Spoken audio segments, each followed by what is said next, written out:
I'm Professor Katie Hind at Arizona State University and founding director of March Mammal Madness. This video is to cover the top 10 questions we got in the Ask March Mammal Madness Anything. In the description of the video below, there's a link to a detailed spreadsheet of all the questions and specific answers to each of the questions. So if your question isn't covered in this top 10 questions, you will find your answer there. But here we're going to answer the top 10 questions as people are making their final bracket picks before next week's tournament action. Let's begin. Question 1. Where do I start? It's true that there are an incredible amount of resources for playing March Mammal Madness or using March Mammal Madness with your learners, and it can at times get a little bit overwhelming. So the first place to start is, of course, at our ASU March Mammal Madness library guide, what we call a LibGuide. And when you go to that page, you can link through to a player portal, a learner portal, or an educator portal. Within the learner portal, you can also specify college, high school, middle school, or elementary school. And so our first step recommendation is for you to go to the portal that fits you as a March Mammal Madness user. Once you get to your portal, the recommendation is that you look through the bracket guide. The bracket guide is going to include details of the rules of the March Mammal Madness universe. It's going to have the bracket. It's going to have the calendar. It's going to have all the key information that you are likely to wonder about as you are completing your bracket picks. Question 2. How does the wild card work? We get this question a lot every year, and for sure it's important for you to not overthink the wild card. The wild card is really an exhibition game. It's a play-in game for two combatants to become the 16th seed in a division. In this year, in 2024, the wild card battle is for either the rainbow grasshopper or the sparkle muffin peacock spider to become the 16th combatant in the rainbow collection division. The habitat that they have an encounter in is a coin flip.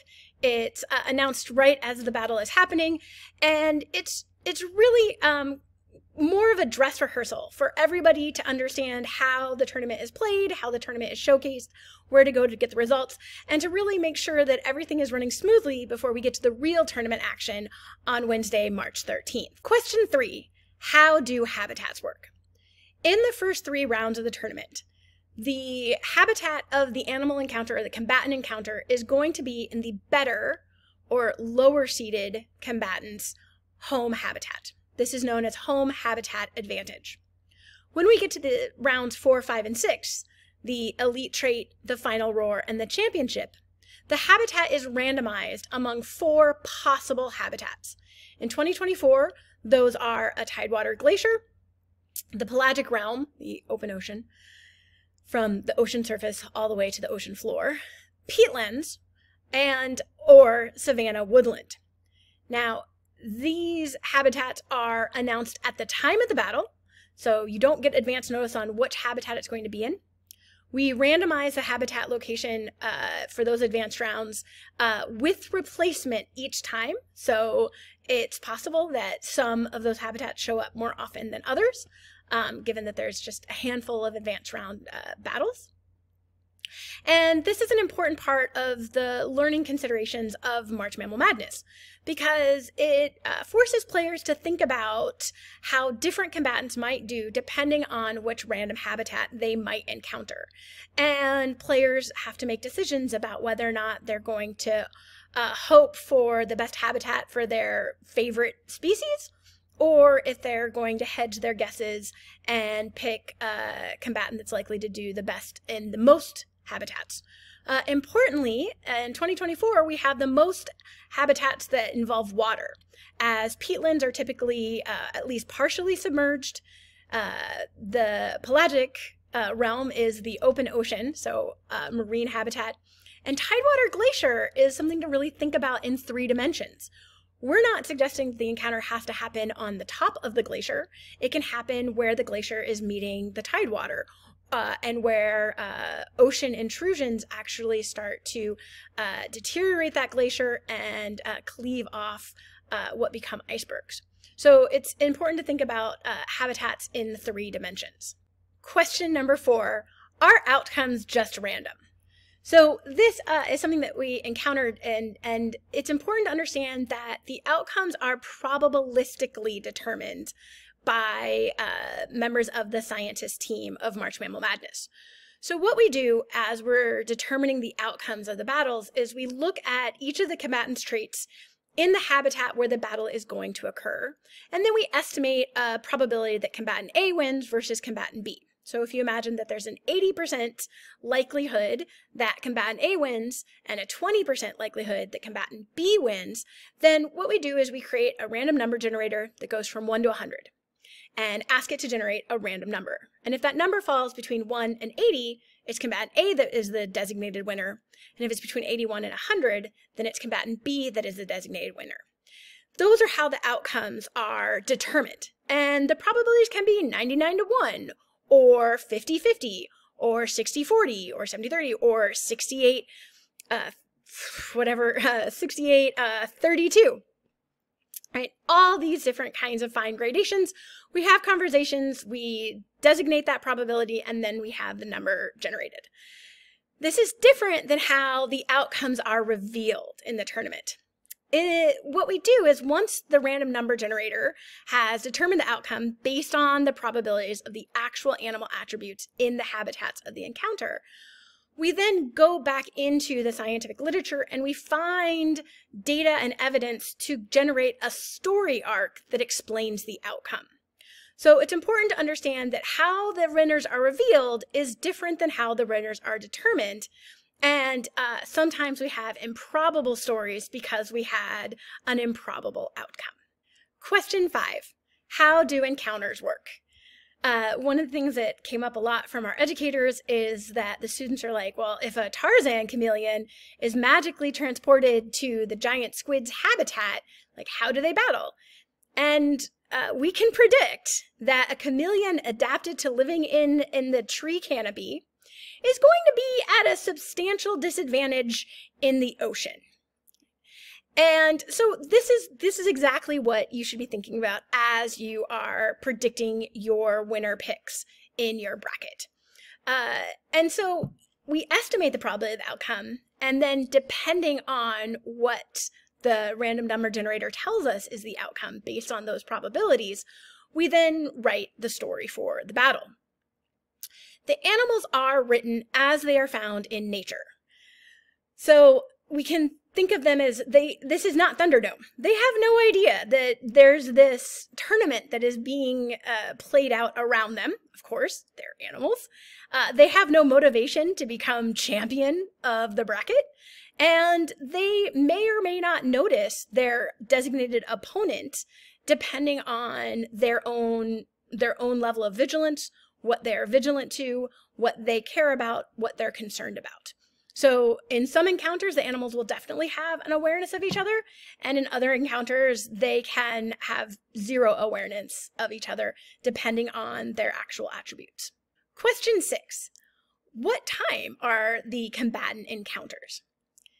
The combatant encounters are tethered to home habitat advantage in the first 3 rounds.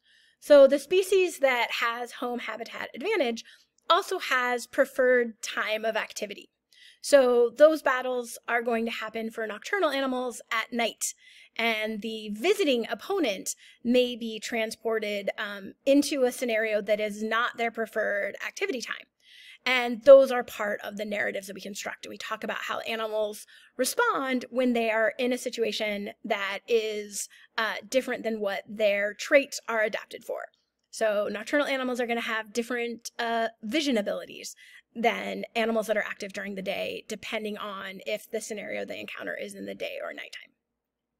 Once we get to the random habitats, the battles are generally conducted in real time for the location that the battle is taking place. So we think about the 24 hours of the day across geography. And we really try and have realism in those battle narratives, even though obviously it's imaginary encounters of the animals in those spaces.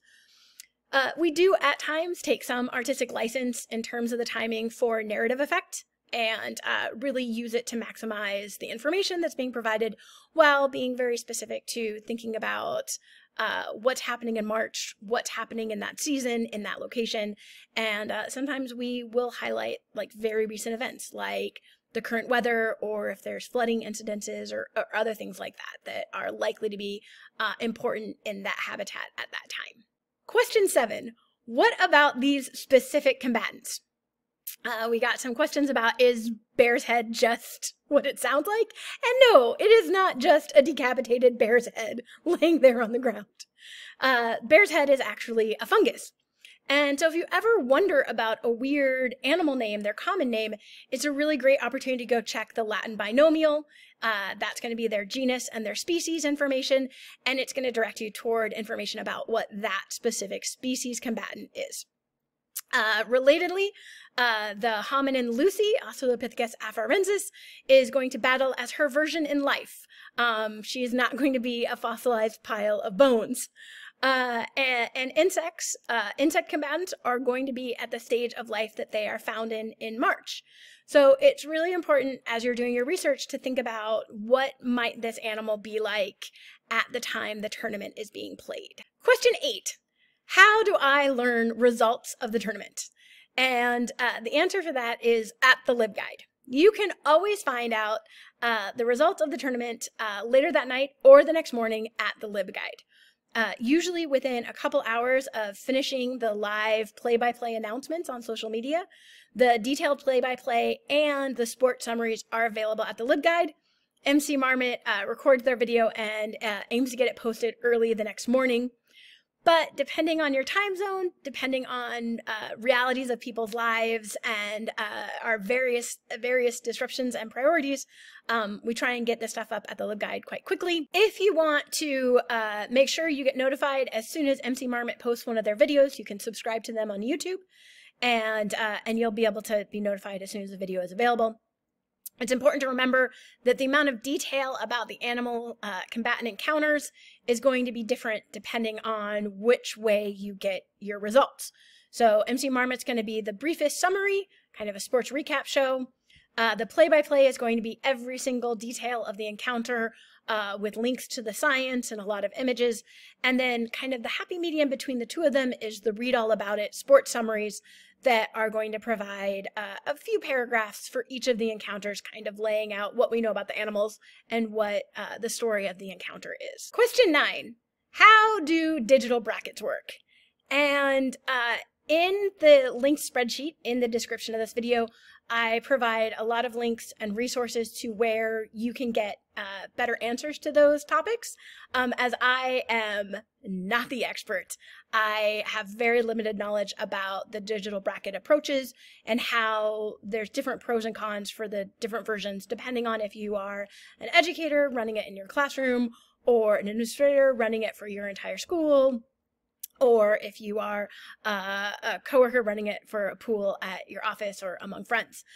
So I don't have that knowledge. I started doing basketball March Madness when I was an undergrad at the UW in the 90s, and we tore our paper brackets out of the newspaper and taped them to the wall and kept track of scores on a whiteboard and crossed off wrong picks with a Sharpie on the wall, and so that that being the style of the time, my knowledge about digital brackets is extremely limited. I know that a lot of people find them really, really fantastic, and that's great. I just haven't had a chance to really get all the knowledge about how those work. So, like I said, go to the linked spreadsheet in the description of this video, and it will take you to a lot of ways that you can get better answers to those questions. Question 10. Why are 2 categories so weak?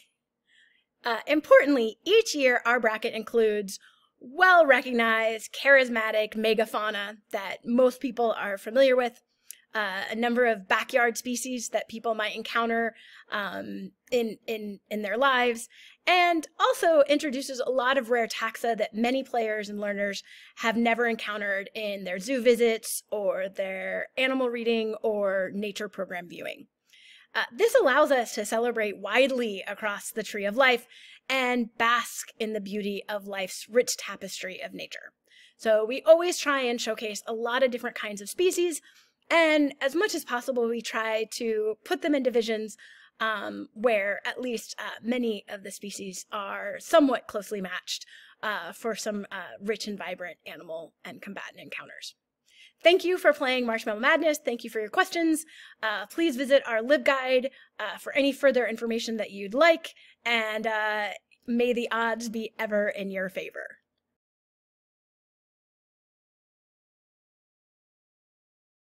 Why are 2 categories so weak? Why are you so weak?